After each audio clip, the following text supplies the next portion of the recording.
Selamat datang di TJL YouTube channel. Kali ini kita akan membahas tentang pengalaman membimbing tugas akhir atau skripsi, ya.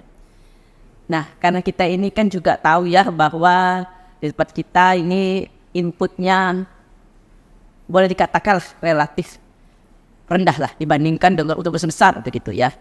Nah, dan tentunya dengan kualitas seperti itu, proses pembelajaran pun itu seharusnya memang mengasah pemikiran. Belajar ini salah satu dampaknya adalah ya kelihatan tuh dampaknya ketika mereka menyusun skripsi atau tugas akhir. Karena di situ mereka harus lebih mandiri lah ya, lebih mandiri baik dalam belajar maupun dalam menulis. Memang ada dosen pembimbing, tapi kan artinya kemandirian itu adalah sekitar 50% gitulah ya, harusnya gitulah. Dan memang sarjana seperti itulah dia, ya kemandiriannya seperti itu. Semakin tinggi tingkatan kesarjanaan S2, S3, semakin tinggilah kemandirian itu seharusnya ya. Nah, jadi saya kali ini akan berbincang dengan, ini dosen-dosen junior tapi juga berpengalaman dalam membimbing skripsi dan tugas akhir, Ibu Nidia dan Pak Supiatman ya. Jadi tadi sudah saya jelaskan ya bahwa dampak dari proses pembelajaran yang kurang melatih pemikiran akan sangat terasa pada saat proses bimbingan. Ya. Jadi di dalam tujuan pembelajaran itu ya bukan saja learn how to know, learn how to do, tapi juga learn belajar bagaimana cara belajar, learn how to learn, ya, belajar bagaimana cara belajar. Saya bisa terjadi begini, kalau dia itu seringnya diberi tugas-tugas, ya, di mana tugas itu ya tanpa diperiksa begitu ya, kasih dari bagus-bagus. Sementara mahasiswa itu misalnya punya kebiasaan begitu beri tugas langsung cari di mana. Apalagi sekarang ada artificial intelligence, tinggal copy paste. Jadi sebenarnya kemampuan dia tuh levelnya mirip-mirip anak SD SMP aja, copy paste terampil itu, tapi bukan pikirannya tidak diasah. Akibatnya ketika dalam proses bimbingan di mana dia dituntut untuk paham apa yang dia tulis segala macam itu sangat sulit sekali, ya. Nah, saya sampai ya membuat pernyataan yang harus kalau bimbingan saya itu, pertama sekali saya seringkali memberikan judul lah kepada mahasiswa bimbingan saya. Mereka suruh pilih lah, ya gitu ya, bukan juga pasat, atau kalau dia punya ide kita diskusikan dulu. Jika udah terlalu banyak nggak usah gitu ya. Jadi misalnya contoh ini ya, saya tulis itu misalnya, saya secara sadar telah memikirkan kebenaran kata demi kata dan kalimat demi kalimat yang saya tulis, baik berupa kutipan maupun pikiran sendiri. Kenapa saya buat begini? Karena sering kali saya baik membimbing maupun menguji, mahasiswa tidak mengerti apa yang ditulisnya. Saya sampai berasumsi bahwa saya tidak pernah mengasumsikan mereka tuh ngerti, ya. Saya banyak berasumsi mereka tuh tidak ngerti. Memang seringkali tuh tidak ngerti memang. Kok bisa gitu? Mungkin karena kebiasaan mereka menulis apa aja, terus tadi mungkin tidak diperiksa gitu ya, nilainya bagus, sehingga dia terbiasa begitu. Sehingga jangan heran ketika menulis tugas akhir, dia tidak memikirkan kata demi kata, kalimat demi kalimat, dia tidak paham, ya. Misalnya satu lagi lah misalnya ya, tadi secara sadar memikirkan, karena saya juga melakukan itu setiap saya nulis, saya pasti memikirkan kata demi kata, kalimat demi kata yang saya tulis ya. Kemudian saya tahu dan paham. Hal yang best banget gitu loh kan, tapi ternyata sulit sekali. Nah itu artinya dia mungkin terbiasa seperti itu.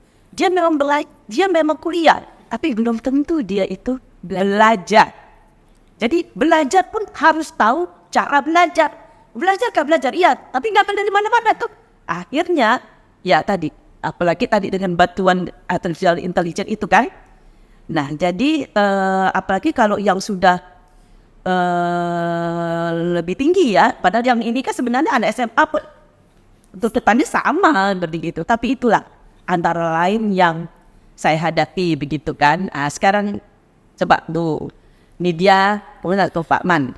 Ya, oke, Pak Man juga ke saya. Nah, kalau yang saya perhatikan ya Bu, jadi mahasiswa zaman sekarang itu dari SMA kebiasaan pakai website untuk mengerjakan tugas. Misalnya ada kayak, boleh sebut merek nggak sih di sini?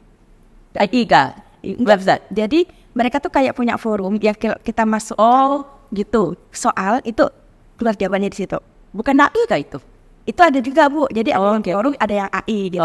Sampai kan kemarin ada yang katanya pernah nanya soal SIMAK UI di AI, keluar jawabannya ternyata dia lulus, jadi agak kontroversial tuh. Nah itu tuh ada tuh Bu yang seperti itu. Terus begitu dia masuk kuliah, kan dia udah terbiasa nih apa-apa sih di internet, cari jawabannya di internet. Jadi tugas kuliahnya pun akan dikerjakan dengan cara seperti itu. Dan kurang dikontrol. Dan tidak dikontrol kan. Nah terus begitu masuk tugas akhir, dia pikir artificial intelligence itu benar-benar bisa memberi semua solusi. Sehingga oh saya mau tema A, langsung dibuatkan. Biasa ada iklan tuh, 1 hari bisa punya artikel, biasa beneran. Tapi Bu, sebenarnya setelah saya lihat-lihat, AI itu enggak terlalu pintar juga. Jadi saya pernah nih Bu, saking karena banyak mahasiswa yang suka katanya pakai AI, saya cobalah tuh Bu ChatGPT itu. Saya tanya nih sesuatu yang spesifik gitu kan. Jawabannya adalah, kami tidak punya resources yang cukup untuk menjawab pertanyaan Anda. Oh, berarti sebenarnya AI itu juga tidak cerdas. Hanya saja yang menggunakan ini tuh pemalas. Betul. Nah, dia tidak searching banyak. Sehingga seolah-olah jawaban dari AI itu jawaban yang paling oke, jawaban yang paling betul. Sebenarnya enggak. Karena beberapa kali saya coba Bu, saya coba lagi kata kunci lain gitu kan. Oh ternyata masih seperti ini. Oh dia enggak punya resources. Sehingga apa sebenarnya mahasiswa itu ketika menulis tugas akhir itu jangan menjadikan AI sebagai satu-satunya sumber. Mungkin ya Bu, cari inspirasi di awal. Oh saya bingung nih tema ini. Nah untuk berdiskusi mungkin iya. Tetapi kalau sampai di akhir menggunakan AI itu saya rasa nggak benar juga. Karena bagaimanapun kan kecerdasan itu tetap kita lebih cerdas daripada mesin. Ya harusnya begitu. Harusnya begitu. Nah itu pertama. Kedua tuh Bu, mahasiswa kita tuh dalam menulis tugas akhir seringkali itu kesulitan dalam memparaphrase. Mengapa? Karena tadi Bu, sebenarnya kopas-kopas. Dari sumber A, B, C ambil. Oh ini sudah sangat kaya. Mereka lupa bahwa setelah dibaca mereka tuh harusnya membuat suatu kesimpulan atas apa yang dibaca. Kesimpulan itulah yang harusnya ditulis kembali. Nah ini enggak. Oh saya lihat di web ini ada, semuanya diambil. Nah jadi seringkali mahasiswa tuh memang menulis tugas akhir seperti clipping. Ya betul. Kayak itu lah tulis job itu laku kan karena levelnya kayak clipping gitu kan Bu. Nah terus begini Bu, dosennya ini kan sudah membaca lebih banyak daripada mahasiswanya. Mahasiswanya baca sedikit nih. Jadi kalau mahasiswa, sedangkan dari sisi mahasiswa merasa, oh tulisan aku tugas akhir aku yang paling keren loh, yang paling bagus loh. Jadi kalau dikoreksi sama dosennya tuh dianggap mempersulit, bikin lama, disusahkan. Padahal bukan itu, karena ada perbedaan pengalaman antara dosen dengan mahasiswa. Misalnya Bu, kan pasti kan ada ya Bu mahasiswa yang ngajukan judul ke kita, terus kita bilang janganlah tulis ini sudah terlalu banyak. Pasti mahasiswa kita bilang gini, aku tuh mau nulis ini pun padahal bukan itu. Tapi memang yang ditulis itu ada sebenarnya tidak ada masalahnya gitu. Nah jadi mungkin dari sisi mahasiswa pun harus memikirkan bahwa apa yang kita tulis tuh nggak sekeren itu loh sebenarnya gitu kan Bu. Dan memang setiap penulis itu harus bisa menerima masukan kayak gitu. Karena tadi waktu mahasiswanya belum lahir mungkin dosennya udah selesai S2, udah selesai S3 gitu kan. Jadi bacaannya lebih banyak. Nah tugas pembimbing itu kan membimbing. Nah dari sisi mahasiswa ini kadang dibimbing pun iyalah Bu, tapi tidak dikerjakan karena tadi Bu terlalu bergantung sama AI. Nanti kalau AI-nya tidak bisa jawab itu tidak dikerjakan. Nah, terus kadang tuh ada juga tuh Bu mahasiswa yang sifatnya gini, dosen aku tidak baca Mbah. Nah, karena tidak dibimbing dengan benar juga kan Bu. Jadi kalau misalnya mereka perbaikan, tidak dibaca lagi, langsung ditanda, langsung di ACC. Jadi mahasiswanya suka berpikir, tenang ya bah, ibu tidak tahu bah, aku tidak perbaikan pun tidak apa-apa gitu. Jadi begitu kena dosen yang detil, yang memang ngoreksi satu persatu halaman demi halaman, apalagi kayak ibu kan kata demi kata gitu, shock bu. Loh, kok aku banyak salahnya gitu, karena dia terbiasa untuk tidak dikoreksi dengan benar kayak gitu. Jadi proses pembelajarannya tuh sudah terbiasa semi instan gitu loh bu. Yang penting kerjakan, yang penting masuk. Mereka lupa bahwa ada kualitas yang harus dijaga. Mengumpulkan tugas saja kan tidak cukup bu untuk dapat nilai. Harus benar kan bu jawabannya? Bahas benar ya, betul kan? Nah, mengerjakan tugas akhir juga begitu, tidak hanya sekedar selesai sampai 5, tapi bisa dipertanggungjawabkan isinya, bisa diuji secara benar begitu kan bu.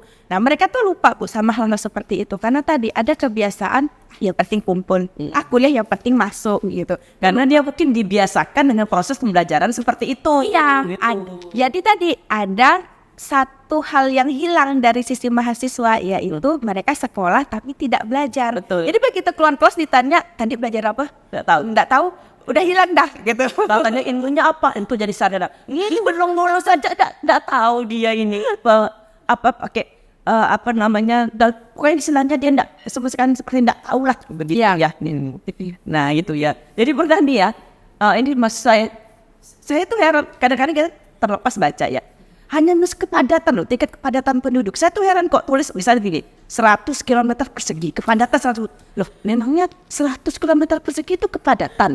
Itu enggak tahu bagaimana membaca itu. Iya. Jadi ketika saya selalu minta, banyak kan enggak tahu belajar. Jadi pernah ada saya tanya juga mahasiswa ya, nebak kan luar biasa. Nebak, mungkin saya bilang, mungkin selama ini dia dengan modal nebak dapat bagus kan? Iya. Nah, karena tidak bisa kan? Tapi saya tidak bisa dengan saya. Sebelum kamu menjawab dengan benar, bagaimana sih cara kamu belajar? Saya tanya kawan, hayangkan tanya kawan, kadang ada buku kan? Nah, tapi gitulah level kita kan ya. Tapi karena mereka mungkin dengan cara seperti itu selama ini udah oke. Jadi ngapain juga rugi belajar ya di tempat yang buruk sebenarnya. Rugi kok belajar ya. Tanpa belajar pun dapat bagus ya. Soal kualitas hari itu nanti. Karena gitu ya, kan nilainya tuh giveaway gitu. Nah betul. Jadi yang penting itu single kelas. Jadi dosen itu single buat ya. Tidak perlu jadi berat-berat. Tapi kalau saya menjalankan tugas saya ya, minimal dia kali inilah dia tahu bahwa belajar tuh kayak gini. Padahal yang saya tuntut tidak selevel benar-benar sarjana. Saya bilang tugas akhir saya itu sebenarnya SN karya ilmiah SMA plus, bukan level sarjana. Tapi untuk itu pun dia begitu sulitnya. Karena tadi padahal yang dituntut tuh tahu apa yang dia tulis. Tahu. Bayangkan ambil data dari mana-mana. Ditanya artinya tidak tahu. Kok bisa? Padahal kita kan belajar itu. Dia tidak tahu bagaimana cara belajar. Padahal kok tahu belajar ini data BPS. Kan ada tuh BPS kan ditulis artinya begini kan gitu. Tidak dipedulikan. Tapi mungkin yang tadi dia dibiasakan dengan cara seperti itu. Jangan heran. Jadi bagaimana katanya mau bersaing di internasional, alat lokal juga ya kayak gitu pasti kalah dengan ada yang memang betul-betul serius. Kan ada juga enggak cuma kayak gitu kan. Ada yang memang betul-betul dia tuh semangat belajar, tahu belajar seperti itu. Itu ya kayak gitu tapi sedikit. Kebanyakan memang yang seperti itu. Jadi saya memiliki pernyataan tuh yang tiap mungkin akan bertambah terus. Iya. Dan ternyata mereka terbiasa membuat surat pernyataan tanpa mikir. Iya. Oh kalau gitu nih kamu bohong, saya bilang. Katanya kamu paham. Nyatanya tidak paham. Nah tapi dengan surat pernyataan yang ditandatangani, itu berarti kan dia harusnya secara sadar dia itu diingatkan. Tapi kalau anak-anak yang memang serius, sangat terbantu dengan checklist saya ini. Masa jadi cepat. Nah tapi yang memang kebiasaan udah malas mikirnya, wah udah sangat sulit lah itu. Padahal yang level SMA itu harusnya ini level SMA loh, bukan level perguruan tinggi ya. Seperti itu. Ya, Pak Manuel. Baik, terima kasih Bu Tuti. Saya ingin sampaikan pernyataan saya yang pertama itu adalah kemerdekaan individu harus secara universal. Artinya ada suatu fenomena yang mengingkari takdir dalam itu, yang dimana hari ini mahasiswa itu kalau dalam bahasa teologi agama itu jadi dalam bahasa teologi agama itu disebut tauhid itu. Kehilangan jati diri. Mereka sangat bergantung kepada AI tadi, Artificial intelligence. itu tadi, yang dimana mereka sekarang ini ya segala sesuatu yang bisa dikerjakan oleh pikiran, oleh perasaannya, oleh hatinya itu mereka suruh robot itu yang mengerjakan, sehingga kemerdekaan mereka sebagai manusia itu udah hilang. Iya. Berarti mereka tidak, yaitu orang di penjara aja bisa merdeka ya, merdeka pemikiran. Jadi kita pemikirannya kita sudah dikuasai oleh hal-hal yang seharusnya tidak begitu lah. Gitu. Itu bukti contohnya orang di dalam penjara bisa menulis. Iya, itu kan Iya, terus artinya tokoh hebat itu. Iya, makanya menulis Secara oleh di penjara secara fisik, tapi pikiran, hati, perasaan mereka itu tetap merdeka. Iya. Di sana filosofinya seperti itu. Kemudian yang kedua, mahasiswa memulai sebuah riset itu terkadang tidak tahu di mana pintu yang sebenarnya harus mereka masuk itu. Pintu dalam melakukan sebuah riset maupun belajar itu tidak tahu, seperti yang Ibu Tuti sampaikan, belajar itu tanpa metode dan strategi kan omong kosong juga. Jadi dalam melaksanakan sebuah proses pembelajaran atau riset lebih-lebih gitu, terkadang saya mengambil salah satu contoh dari pengalaman saya, bahwa mereka itu melakukan riset itu hanya sekedar merangkai sebuah kata-kata itu, menyusun sebuah kalimat, tapi mereka tidak memahami substansi daripada apa sih maksud dan tujuannya yang mereka lakukan. Karena dia nyontek. Iya. Dia pokoknya ada gitu kan, tapi kalau dia tidak dia menulisnya dengan hati, menggunakan pemikiran, pasti dia mengerti kan. Nampaknya masih banyak sekarang pertanyaan penelitian dengan rumusan masalah itu disebut sama. Iya, itu saya paham ada seperti begitu. Mestinya saya sering bertanya, apa problem kamu meneliti tentang misalnya kemiskinan di kota Pontianak? Iya, karena di Pontianak masih ada orang miskin loh. Itu ya, negara mati pun masih ada orang miskin gitu loh.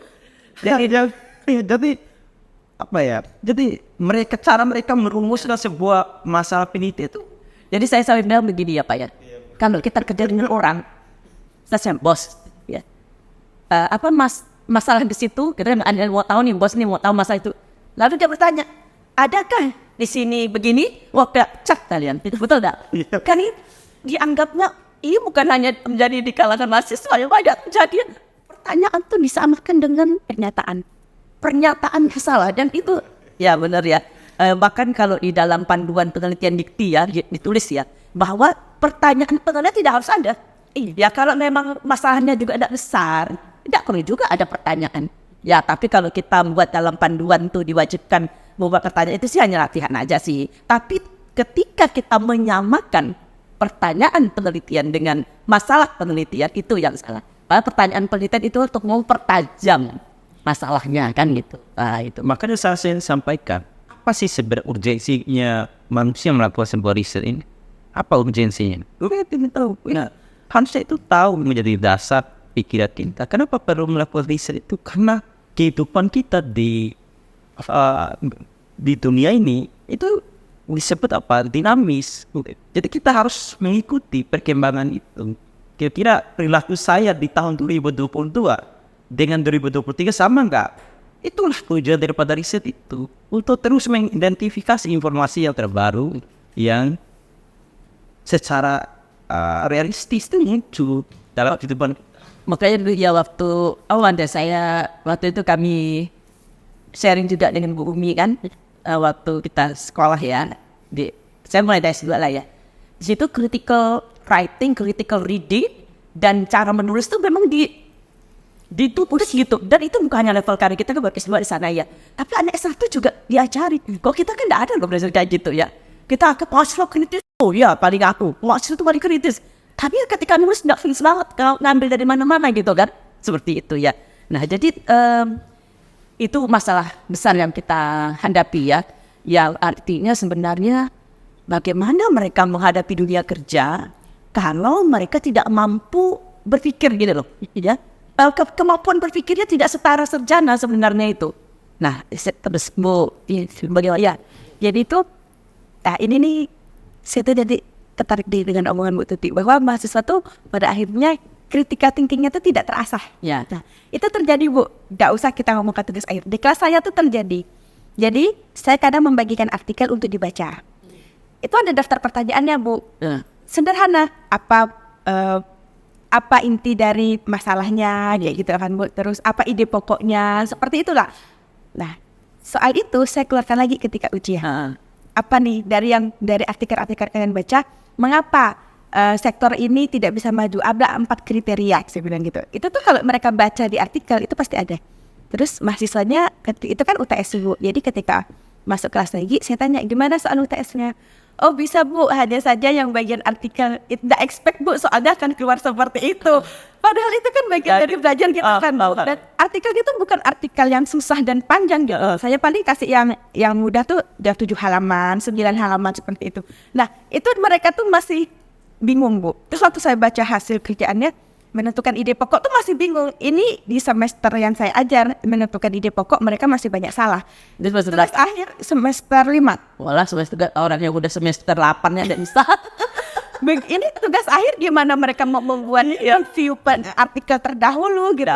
Gimana membuat membuat empirisnya gitu.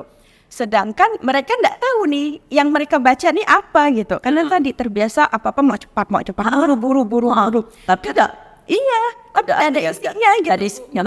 Yang penting selesai. Nah, karena tadi Bu semuanya mau buru-buru, mau cepat-cepat, sehingga mereka berpikir yang mereka kerjakan tuh tidak mungkin salah. Nah, itu yang kadang tuh saya kurang serak sama mahasiswa tuh, Bu cepat ini harus cepat di ACC, harus cepat sidang dengan alasan tapi terakhir alasannya adalah saya ndak mau bayar SPP lagi Bu. Wah itu paling banyak tuh Bu. Maju Bu, saya harus di ACC sekarang. Kalau ndak ACC sekarang saya pun ndak bisa bayar SPP. Jadi kalau anak-anak bimbingan saya tuh Bu, dari awal tuh saya kasih tahu. Saya ndak mau dengar ada istilah kamu minta saya cepat meng-ACC supaya tidak bayar SPP. Kalau kamu tidak mau bayar SPP, kamu yang harus serius handle diri kamu. Bagaimana gitu kan, bukan kayak dirinya. Kamu yang disiplin. Kamu harus tentukan. Kamu baca buku pedoman akademik. Berapa jarak antara ujian proposal dengan ujian tugas akhir. Nah, kamu harus tahu kapan kamu harus bimbingan, kapan kamu harus ketemu saya, kapan kamu harus perbaikan.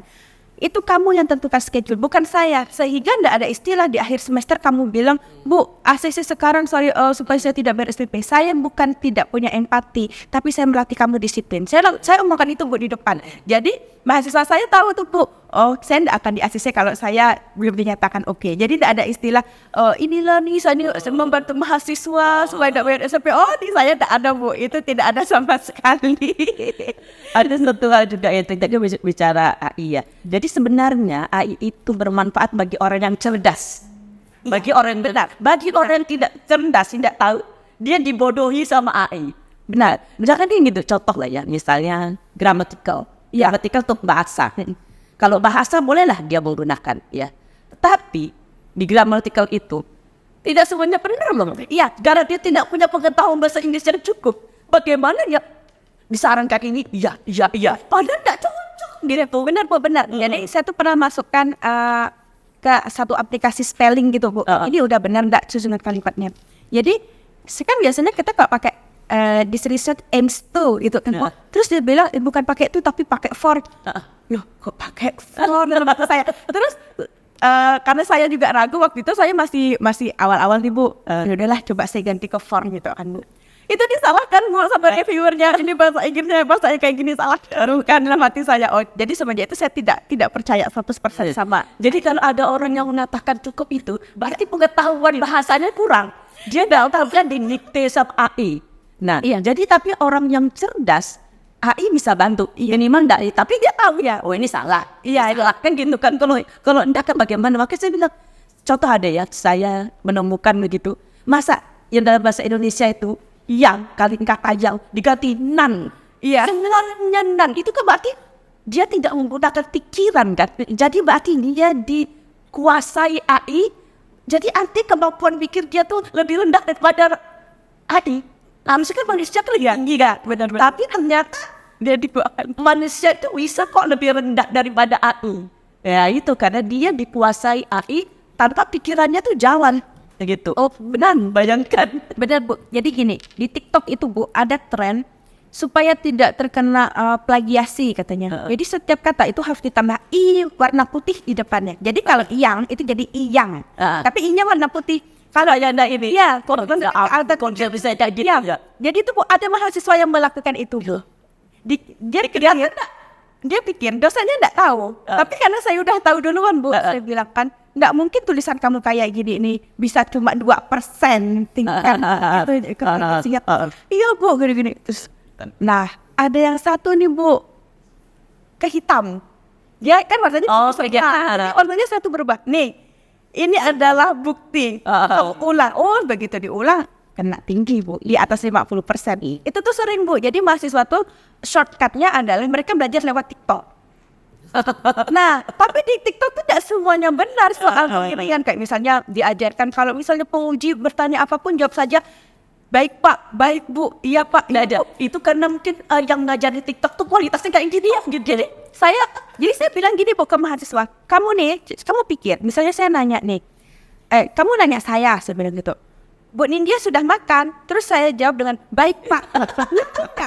Nggak nyambung Bu, ini yang kamu lakukan dengan saya ketika ujian sedang gitu. Langsung dia bingung kan, baik Pak, kamu udah jadi dia terlatih pada hal-hal yang buruk sebenarnya. Iya, jadi itu Jadi terlatih, jadi pembiasaan yang buruk. Iya, jadi itu kan tidak melatih pola pikir kita, tidak melatih critical thinking kita, sehingga yang diajarkan adalah orang tuh menjadi people pleasure gitu Bu. On fruit aja apapun kata dosen, iya padahal kan bukan itu. Ketika dia ujian pun dia harus mempertahankan argumennya gitu Bu.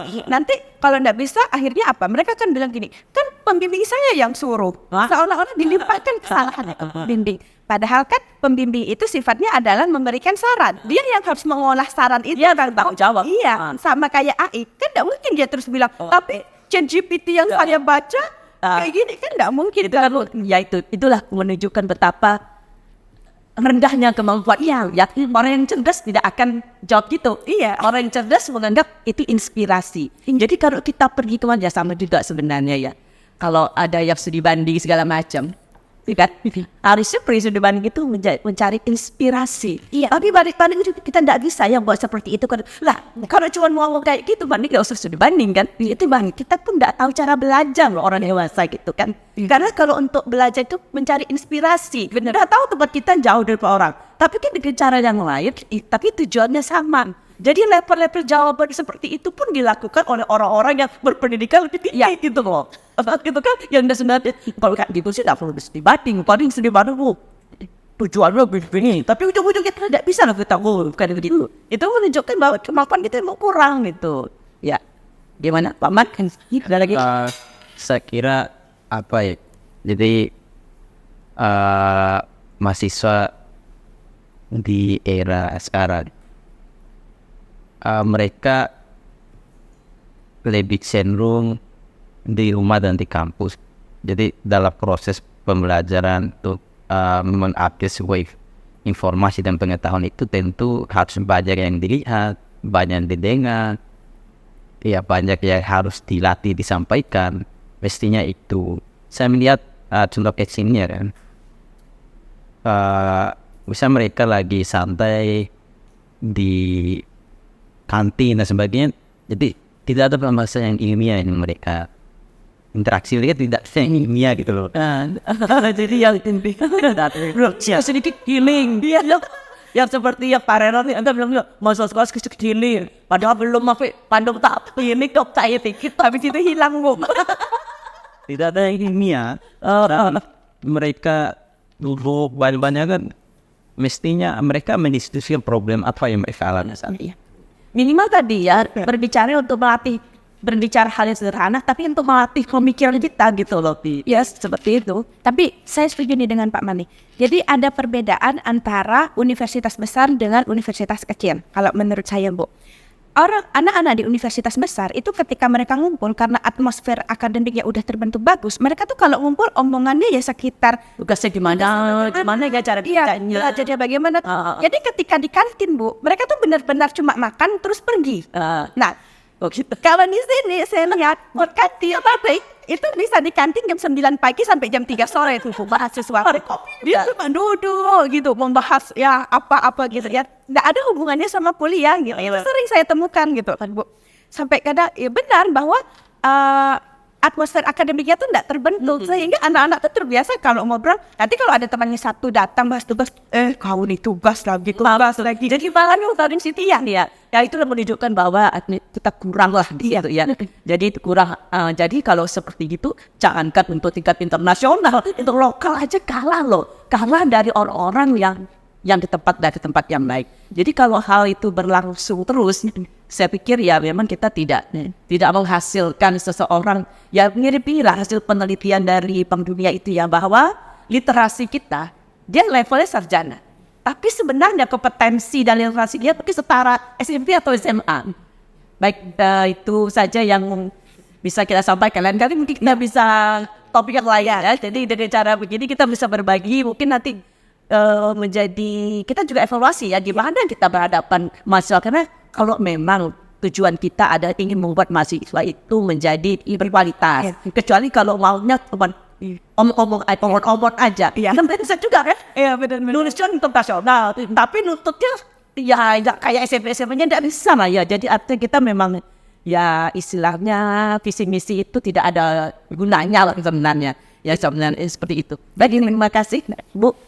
Jadi Apalagi Bu, jadi memang harus ada ini dosennya tuh juga harus gila. ya benar. Jadi bukan hanya harus dosennya juga. Kalau banyak dosen yang seperti itu, maka dia akan tercipta atmosfer yang begitu kan? Kan itu sistem ya, sistem yang membentuk dia seperti itu. Jadi kenapa dia begitu? Karena mungkin kebanyakan dia juga tidak dituntut seperti itu, malah dosen yang serius itu malah dianggap merugikan mahasiswa. Jadi makanya kalau gitu. Jadi seperti waktu yang ada kita podcast tentang apa itu ya, tentang ini tentang yang joki itu ya. Bayangkan, joki pun bisa membimbing mahasiswa. Jadi kalau gitu nggak perlu sarjana S2, nggak perlu S3 atau S3. Ya cukup kalau hanya sekedar kesini bagus. Ya S1 pun bisa gitu loh ya. Itulah fakta yang tidak terbantahkan ya, yang harus kita atasi kalau memang kita mau ingin lebih baik. Terima kasih. Satu lagi Ada apa lagi ya? Nah, ini serius sih Pak. kita yang perlu ada yang namanya ya lembaga membina ketika mahasiswa terdeteksi melakukan memanfaatkan AI itu dalam hal tugas-tugas di Ya sebenarnya itu bisa aja kita cek. Dan masalahnya sanksinya bagaimana? Saksi menyontek, saksi nggak bagaimana? Kalau yang tidak ada kasihan ya udah. Jadi kalau kita menghasilkan sarjana level SD, SMP pokoknya sarjana. Gitu. Jadi artinya bukan hanya sekedar membuat peraturan ya, tapi level nyontek aja kita misalnya ada aturannya. Di tempat yang bagus itu nyontek itu bisa berdampak pada tidak lulus seluruh mata kuliah yang diambil. Ya kalau di tempat yang lain mungkin tempat yang enak-enak itu kasihan, kejam, orang kejam kayak itu. Jadi kalau yang mau sarjana memang di tempat tertentu tuh mudah banget jadi sarjana ya.